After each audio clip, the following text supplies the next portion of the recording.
טוב, אנחנו עסוקים במסע אל האמת, על פי מאמרו של הסבא מנוברדוק בספרו מדרגת האדם, ובשיעור הקודם עסקנו בשלילת השלווה ובחיוב המנוחה. ולמדנו מדוע השלווה היא בלתי אפשרית, ומדוע אדם זקוק למנוחה ולא לשלווה.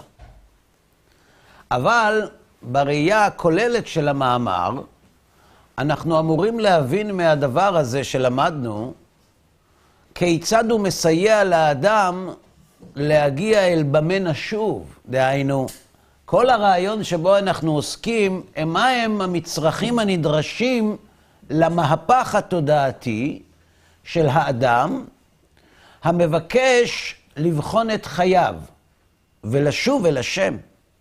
ולכן למדנו שכדי לשוב, האדם זקוק לקבלת הבירור, דהיינו לידיעת האמת בדרך ההוכחה, ולקבלת הסתירה, דהיינו להבין שהדרך שבה הוא חי היום סותרת את האמת המוכחת. ולאחר מכן הוא צריך לנסות לעצור ממלחמת הקיום כדי שיוכל לשוב. ולאחר מכן הוא צריך לשלול את השלווה ולחייב את המנוחה. כלומר, להגיע להכרה שאי אפשר בשלווה ואפשר רק במנוחה. מהי השלווה למדנו? הרוגע שהאדם חווה בעזרת מילוי חיצוני. ומהי המנוחה? אותו דבר. רק הדבר נגרם בעקבות מילוי פנימי. עכשיו, אלה מילים מאוד מופשטות. אנחנו מתרגמים אותם לשפה מאוד ארצית. מי שרוצה לשוב צריך לצמצם את הרצון לקבל ולהעצים את הרצון להשפיע. איך זה נכנס פה בכלל? מה הקשר? ברור. אם שלווה זה עונג שמושג בעקבות מילוי הצרכים שלי, הוא לעולם לא יתרחש. כי הרצון לקבל האינסופי לעולם לא יסתפק במילוי הסופי. הוא משתמש בשפה מוסרית, ולמדנו כאן רשימה שלמה שיש לו כל מה שהוא רוצה, ומוכן אצלו כל מה שהוא צריך, ולא צריך לדאוג לכלום, ויש לו דירה טובה, וכל ההצטרכות הגשמיות, ויש לו מעות מזומנים לעת מצוא, והמסחר שלו הולך כשורה, וכל הקניינים שלו עומדים תחת שמירה מעולה, ואין לו שונאים שיבקשו נקמתו, ואת שלום בעולם, ומצב בריאותו בטוב. בקיצור, כל הרצון לקבל שלו מוצף. אין דבר כזה. כי גם אם זה יהיה, עם כל תנודה קלה, הוא ייכנס למצוקה. נכון? כך למדנו.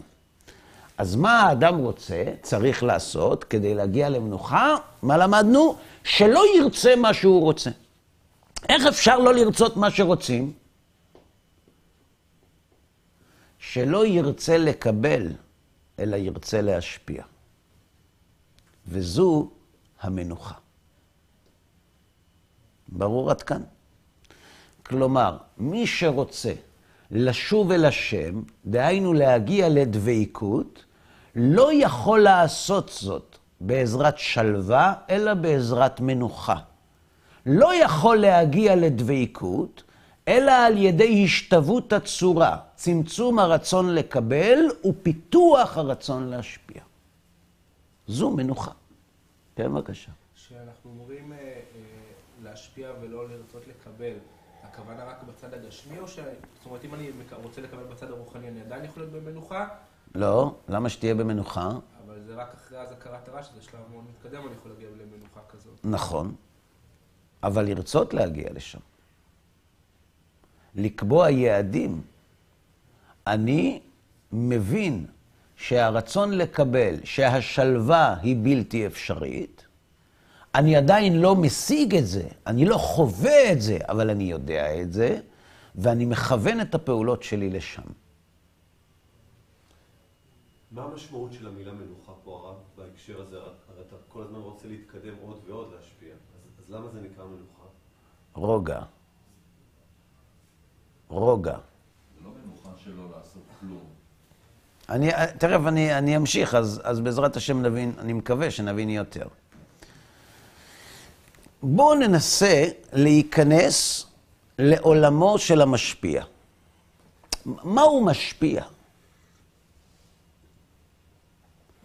אנחנו חושבים שלהשפיע זה לקחת משהו, להשפיע אותו. ולקבל זה להכניס משהו פנימה, נכון? ככה זה מצטייר. אבל באמת אנחנו לא יכולים להשפיע על הקדוש ברוך הוא כלום. אם צדקת, מה תיתן לו? כשאתה נותן לבן אדם הלוואה, ועם ההלוואה הזאת הוא קונה לך מתנה, מה הוא משפיע לך? כלום. מהי השפעה? צמצום הרצון לקבל. מה פירוש צמצום הרצון לקבל? הרצון שלי לא חשוב. אז של מי כן? של מי כן? למה של הבורא? שלכם. הרצון שלי לא חשוב. הרצון שלכם חשוב. ואהבת לרעך כמוך הוא כלל גדול בתורה. למה? כי ואהבת לרעך כמוך זה תיאור מצב שבו האדם הצליח להגיע לצמצום הרצון שלו. הרצון של חבריי חשוב. אני רוצה את מה שאתם רוצים. אני לא רוצה את מה שאתם לא רוצים. אמר רבי אלכסנדרי, ריבונו של עולם, גלוי וידוע לפניך שרצוננו לעשות רצונך. ומי מעכב? שאור שבעיסה מעכב. כלומר, אתה יודע שהסיבה היחידה שאנחנו לא רוצים את מה שאתה רוצה, זה כי יש לנו רצון לקבל. טול מן האדם את הרצון לקבל, והוא רוצה את מה לעשות את מה שהשם רוצה. בסדר? ברור? או לא ברור? בטל רצונך מפני רצונו. הרצון שלי, ריבונו של עולם, הוא מראה. אני מראה. מה אתה רוצה? זה מה שאני רוצה. רצוננו לעשות רצונך. עכשיו, מה קורה עם אדם שזהו רצונו, שהגיע לשלימות הצמצום של הרצון לקבל, והוא חולה, ויש לו כאבים, לא עלינו. האם הוא מתפלל לקדוש ברוך הוא? שירפא אותו. כן. כן. שפה יש שאלה גדולה. אתה רוצה את מה שהשם רוצה, נכון? עכשיו, מה השם רוצה? שהוא יהיה חולה. נכון? מי עשה אותו חולה? הרופא? השם עשה אותו חולה. כי השם אמר לו כלל, מה לי ולכם בני צרויה? שואל דוד המלך. נכון? השם אמר לו כלל. אז אם אדם שעוסק בהשפעה ורוצה לעשות רצון השם, כל בוקר הוא קם ושואל את עצמו מה השם רוצה, אז הוא מסתכל ורואה שיש לו כאב גרון. האם הוא הולך לרופא? כן. הולך? למה הוא הולך לרופא? הוא רוצה לעבוד על השם? על מי הוא עובד כשהוא הולך לרופא? אם אתה רוצה לעשות את רצון השם, וזה רצון השם, הוא עשה אותך חולה, אז למה אתה הולך לרופא? אולי הרצון שלו שתהיה רופא ותתרפא, וצריך להתרפאות. אז שישאיר אותו בריא. תשובה. למעשה יש שתי תשובות. תשובה ראשונה. יכול להיות שהקדוש ברוך הוא מתאווה לתפילתם של צדיקים. כלומר, השם לא רוצה שהוא יהיה חולה. השם רוצה שהוא יתפלל. אז הוא נהיה חולה, והוא אומר, מה, זה מה שאתה רוצה, השם? לא, השם לא רוצה את זה. השם רוצה שאני אתפלל. אז הוא עומד בתפילה. למה היו האימהות עקרות, אומרים חז"ל? שהקדוש ברוך הוא מתאווה לתפילתם של צדיקים. כי תפילת הצדיק מורידה לעולם שפע ומקיימת את הנבראים, וזה רצון השם. אבל הוא לא מתפלל להיות בריא כי הוא רוצה להיות בריא. זה אנחנו מכירים. זה עולם של בעלי רצון, של מקבלים. זה אנושי, זה לא... שלא יהיו לכם נקיפות מצפון על זה. אנחנו יודעים איפה אנחנו עומדים. אבל אנחנו שואלים שאלה. אם אמרנו שההשפעה היא ביטול הרצון, בטל רצונך מפני רצונו, והקדוש ברוך הוא בחר שהוא יהיה חולה, אז למה הוא מתפלל? לכאורה הוא רוצה לעקוף את רצון השם. אומר לו, ריבונו של עולם, אני יודע שזה מה שאתה רוצה, אבל קשה לי עם זה. אז תרצה משהו אחר בבקשה. זה לא אמיתי.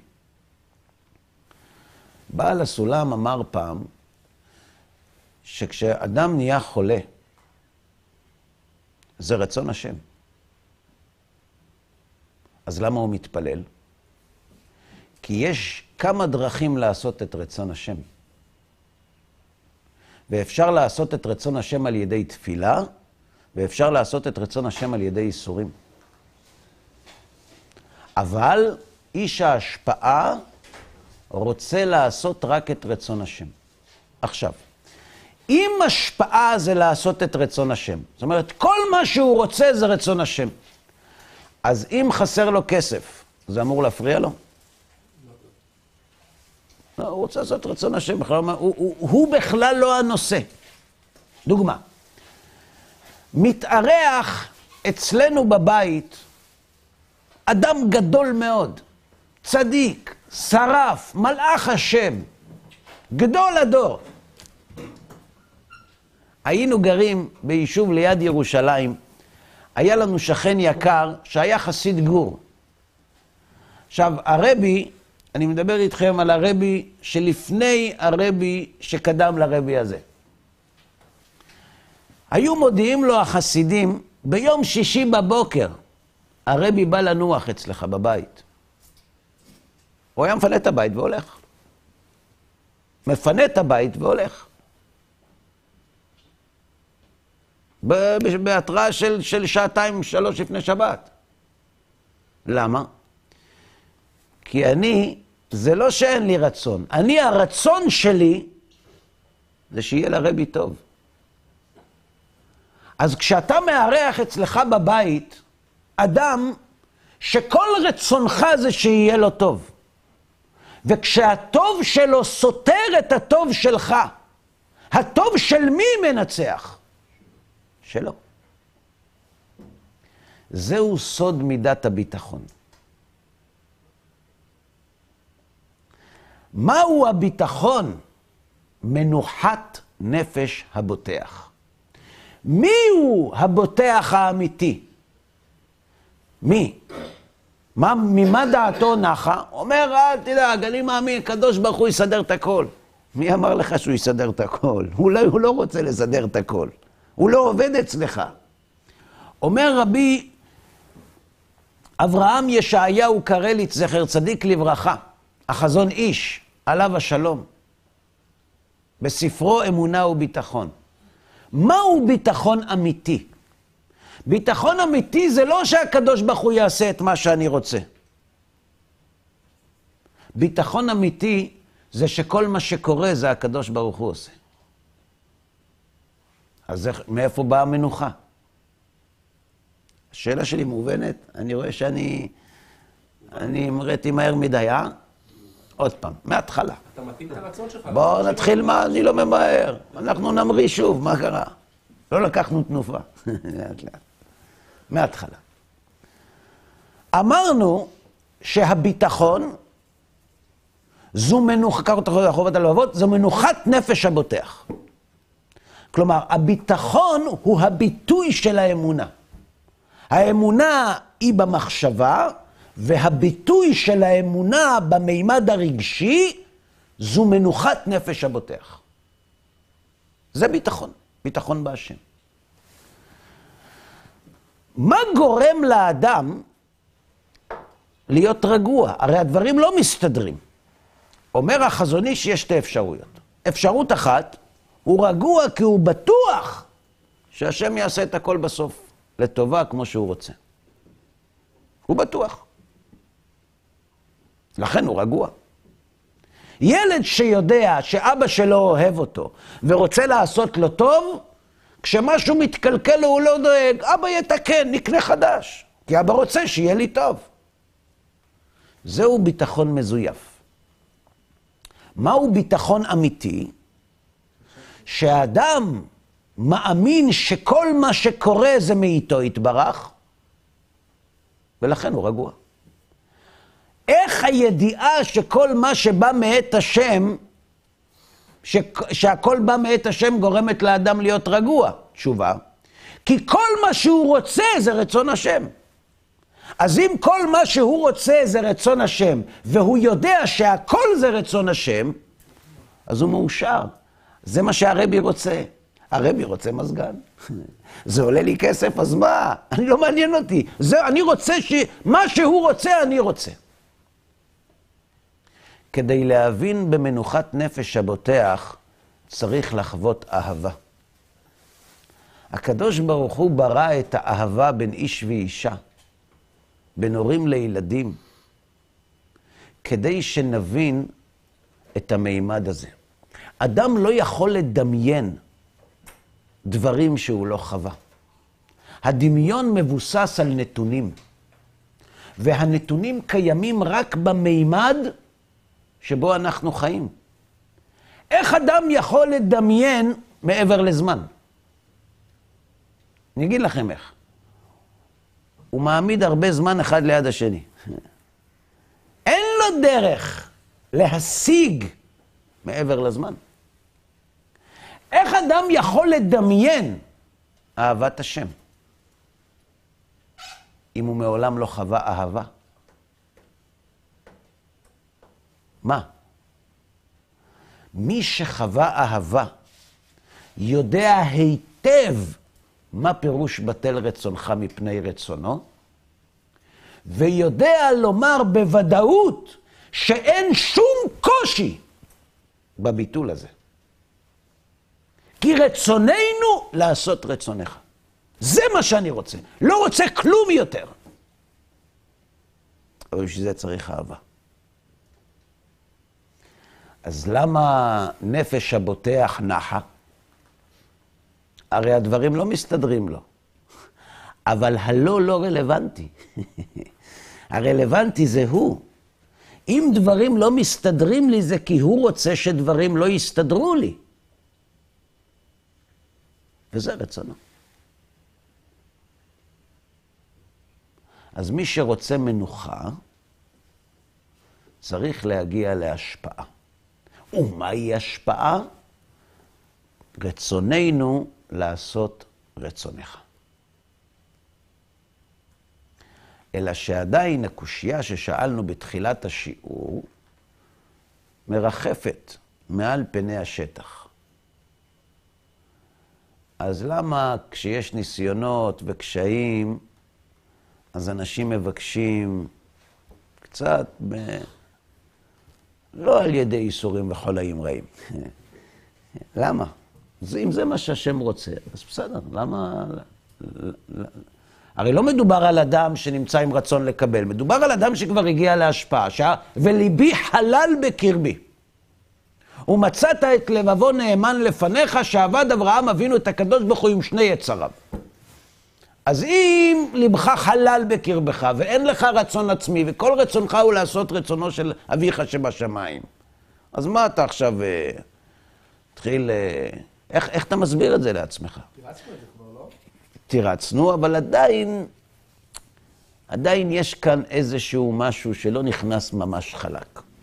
ובשביל זה יש את הפרק הבא. בסדר?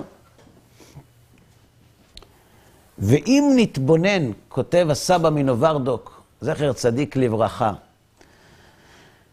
אם נתבונן בחיי המנוחה, נמצא כי יש בה שני מינים.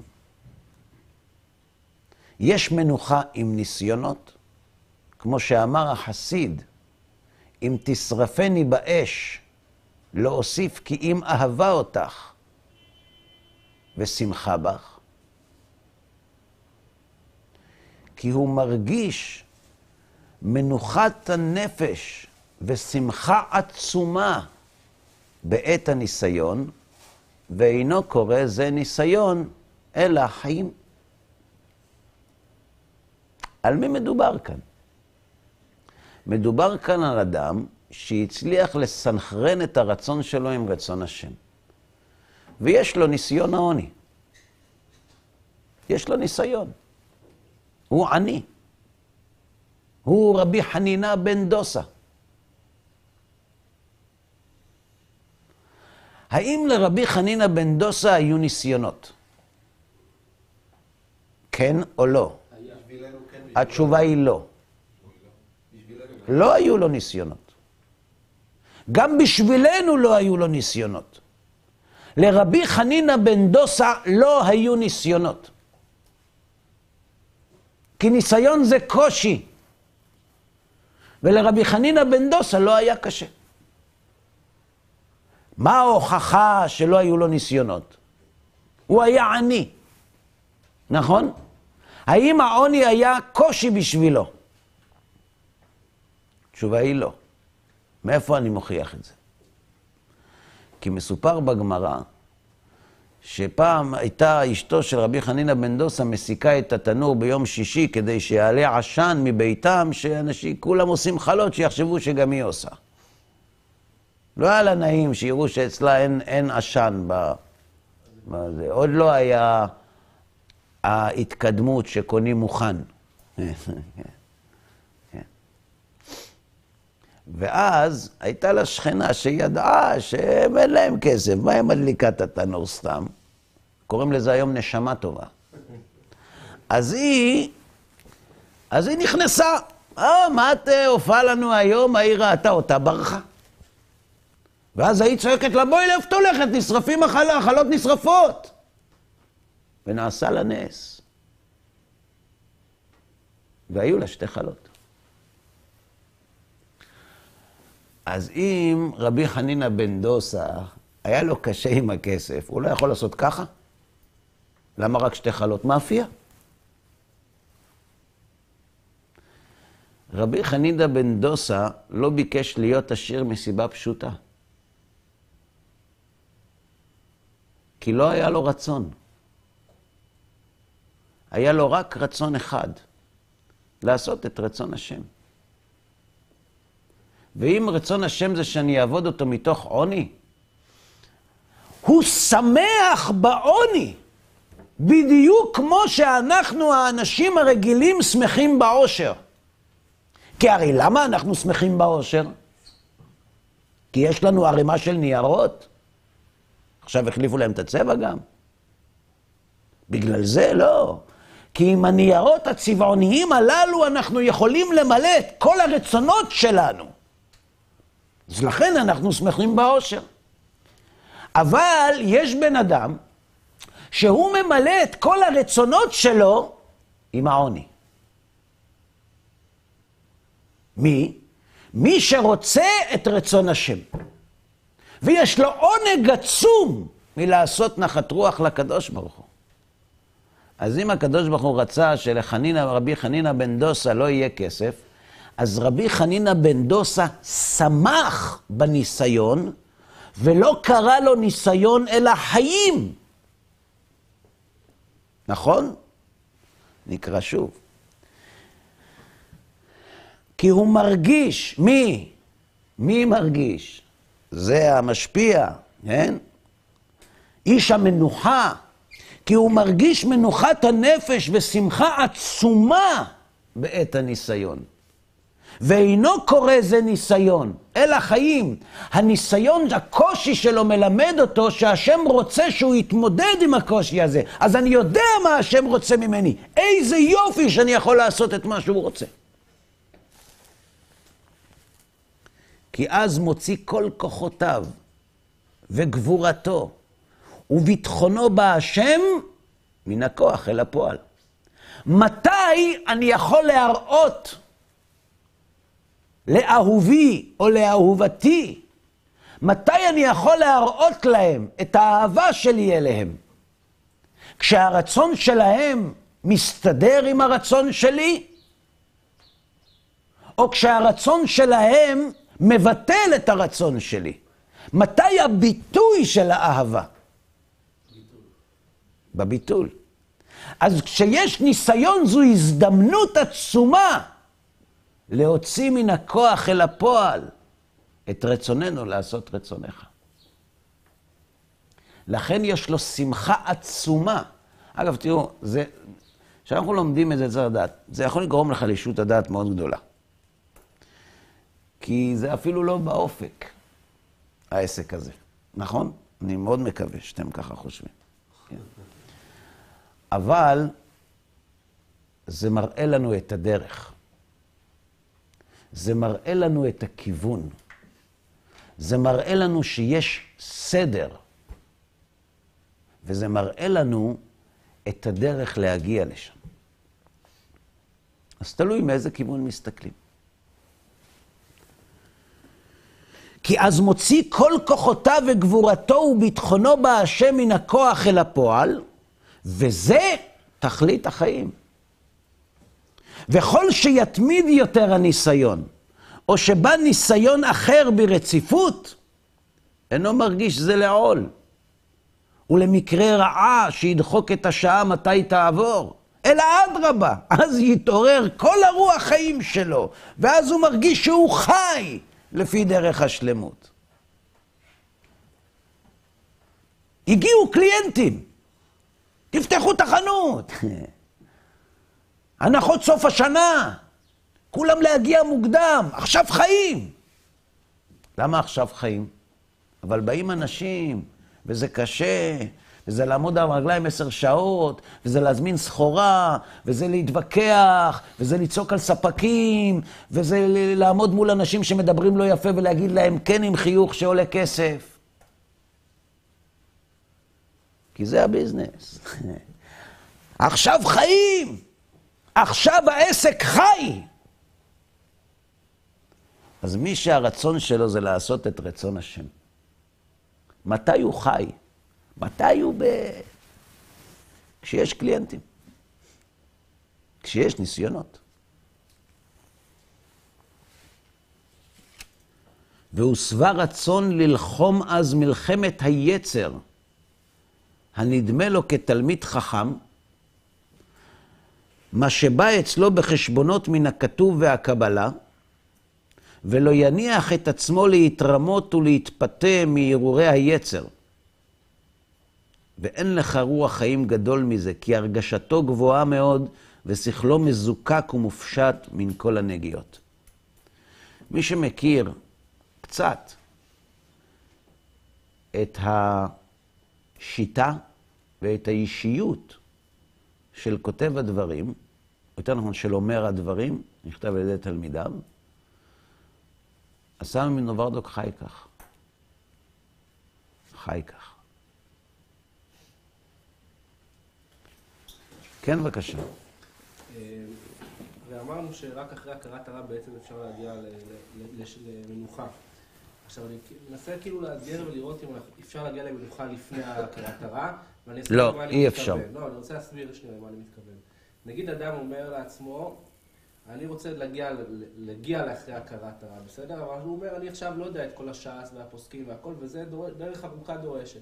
אז הוא אומר, אני כאילו עכשיו מפנה את הזמן לקדוש ברוך הוא, מה שהוא צריך, אני עושה עכשיו הכל כדי להגיע לשם, אז כרגע הוא נותן לעצמו מחויבות אמיתית להגיע לשם. עכשיו... בוא נבדוק. לא, אני לא מסכים כל כך. בוא נבדוק. אדם שרוצה לעשות את רצון השם, הוא יודע את כל התורה? לא. למה השם נתן תורה? לקיים אותה. אז הוא רוצה שנלמד את התורה? כן.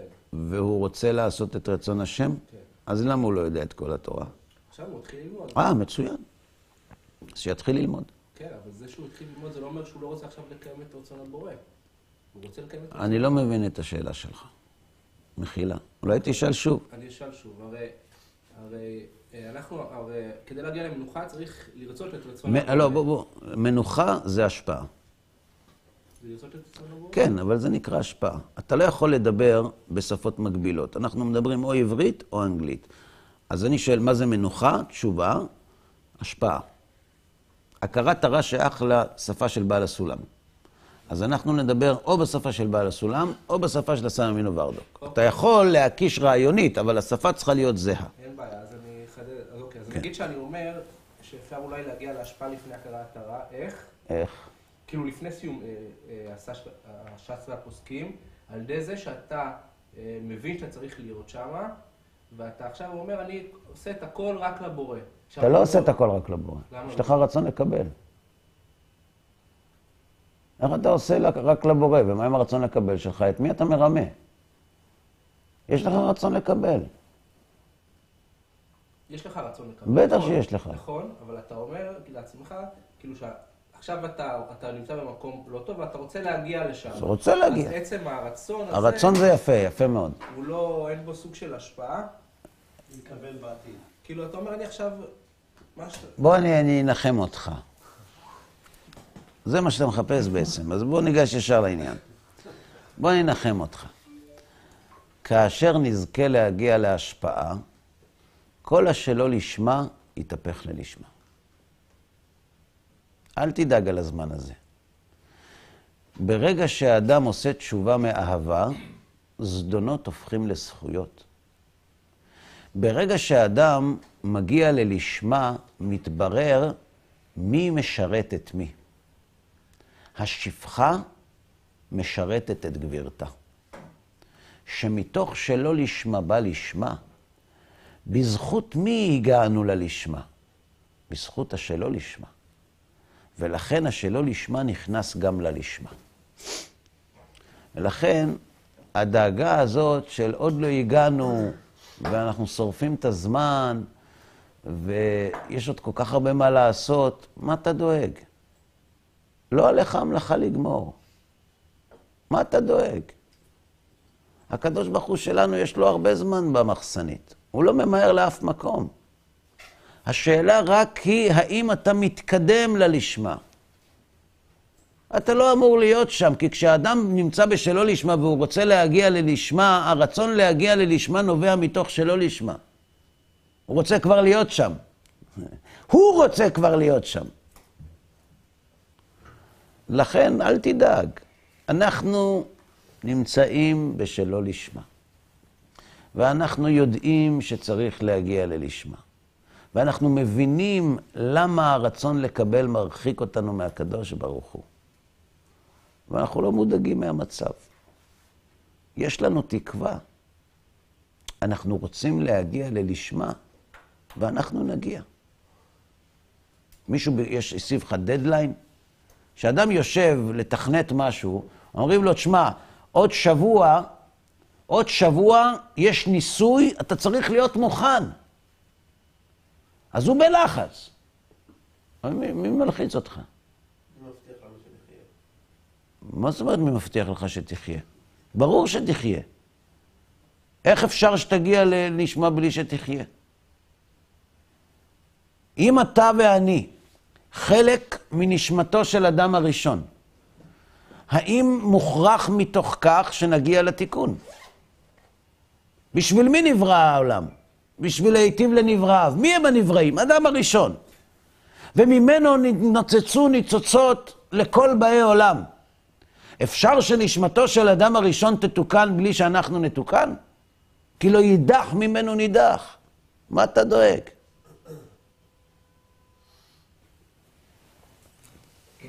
כן, בבקשה. בהמשך למה שלמדנו, אדם קם בבוקר, והוא הולך לעבודה, הוא רץ, פספס את ההסעה. אז הוא מבין שכנראה שהם החליט שהוא רוצה להישאר בבית בלמוד. הוא מגיע הביתה, מתקשר אליו מהעבודה, לא הגעת? כן, אתה מפוטר. הוא אומר, והייתה לי סימן שאלה, הנה, השם נתן לי חיזוק. ואז באה אשתו ומתחילה לצרוך עליו שהוא משוגע, והוא אומר, הנה, זה היצר שהסבירו לי, שהוא יגיע, זאת היא. כן. זה יש לי הפניה לאדם הזה, כן. איך מסבירים למדומיין הזה שהוא טועה? האדם שאתה מתאר, הוא מהר מאוד צריך עזרה. עזרה מאוד גדולה. כי הוא, מידת הנעל שלו 36, והוא הולך עם נעל 48. זה לא המידה שלו. מי שנמצא במדרגה שהזכרת, אשתו לא אומרת לו שהוא מדומיין. אתה יודע למה אישה אומרת לבעלה שהוא מדומיין? כי היא יודעת מי הוא באמת. והוא מטפס יותר מהגובה שלו. אשתו של רבי חנינא בן דוסה לא אמרה לו שהוא מדומיין. היא ידעה שהוא רבי חנינא בן דוסה. בן אדם שנמצא במדרגה 03, יכול להשתמש בכלים של אדם שנמצא במדרגה 8? הוא מרמת, אז הוא הונאה עצמית. אנחנו לא נמצאים בחיי מנוחה. אנחנו בחיי שלווה. אנחנו תאבים לשלווה. אנחנו מאמינים שיהיה לנו טוב רק אם הצרכים שלנו יתמלאו. שם אנחנו נמצאים. אנחנו לומדים על החלל. אנחנו לומדים אסטרונומיה. וזה טוב לדעת אסטרונומיה. לקבל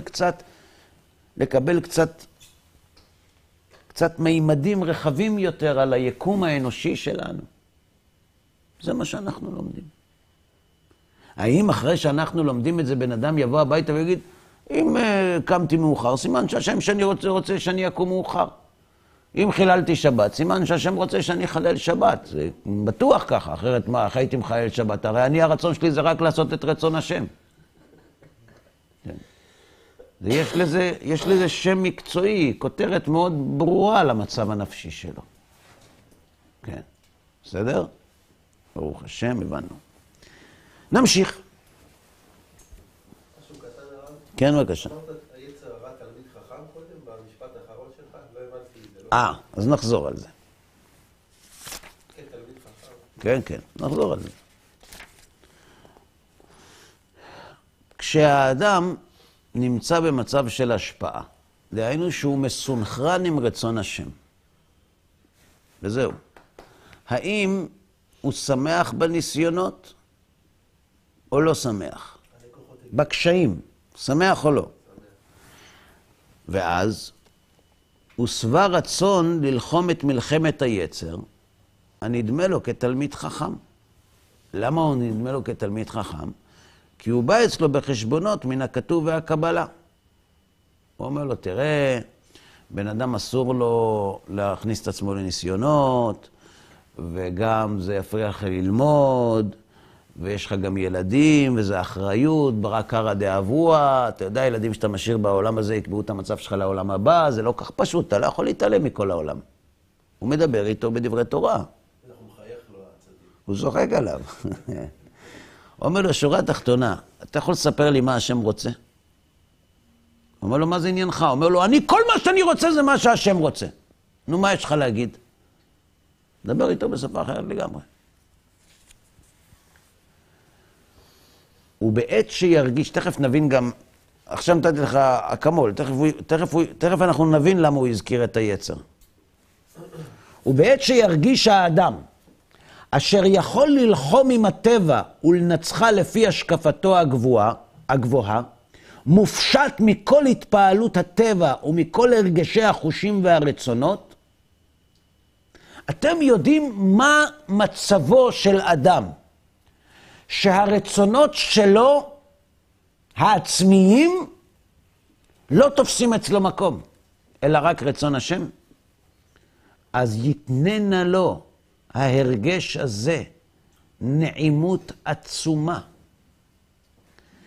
וככל שיתמידו הניסיונות בדחיפות ויתמידו ניצחונותיו, כן יתמיד ויתעלה הרוח חיים שלו, ולא ייפול במחשבתו הרהור של לא הן ולא שכרן.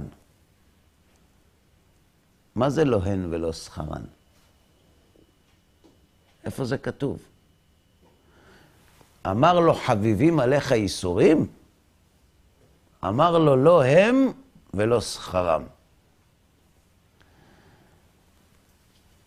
אז רגע, אז ניסיונות זה טוב או לא טוב? תלוי. מי שנמצא במדרגה של השפעה, אין לו בעיה עם ניסיונות. למי יש בעיה עם ניסיונות? למי שיש לו רצון לקבל. כשהרצון של הקדוש ברוך הוא מתנגש עם הרצון של האדם, זה קשה מאוד. הוא יכניע את עצמו. זה מה שהשם רוצה, מה אפשר לעשות? השם נתן, השם לקח, ישב השם מבורך. מה אפשר לעשות? אז למה אתה לא... השם יותר חזק. אומר הסבא מנוברדוק, וכשם שאין אדם מבקש לסלק מעצמו רוח החיים, כי הניסיון והחיים אחד הוא, ובעת שהאדם הוא אביר לב, בשלמות הביטחון, אז אדרבה, ישתוקק אל הניסיון. כי אז הוא חי. אדם שהוא מתאבק במשקל כבד, מתי הוא חי? על הזירה. אם הוא לא על הזירה, החיים שלו לא מוצאים ביטוי. מתי מוצא האדם ביטוי להשפעה? בעת הניסיון. אז מי שהוא בהשפעה, הוא מבקש הניסיונות. ואין לו רצון, אז איך הוא מבקש את זה? יש להשם רצון. כמו שמצינו ברבי עקיבא שאמר, כל ימיי הייתי מצטער על פסוק זה מתי יבוא לידי ואקיימנו. כי אז יש עליו כל הבחינה של אהבתו לאלוהיו, ויפה אחד בצער ממאה שלא בצער. כי על ידי עבודתו במצב של צער תיבחן מעלתו ותפארתו, כמאמר הכתוב, נתת ליראיך נס להתנוסס. זה המצב האידיאלי. זה סוג אחד של חיי מנוחה. השפעה שמגיעה לעוצמה כל כך גבוהה, שאין לאדם שום קושי עם הניסיונות, להפך, הוא חי מהם. אבל יש מצב נוסף, והוא שאחר ניסיונות רבות וגדולות ומלחמות חזקות עם טבעו והרגליו, ייתכן שיפרח במחשבתו הרהור דק מן הדק. לא הם ולא שכרם. בונו של עולם, אני שמח ברצונך, אבל קצת בנחת. לא הם ולא שכרם. שזה ביטוי של צמיחה מחדש של הרצון העצמי של האדם. ובנקודה הזאת נתחיל בפעם הבאה. עד כאן להיום.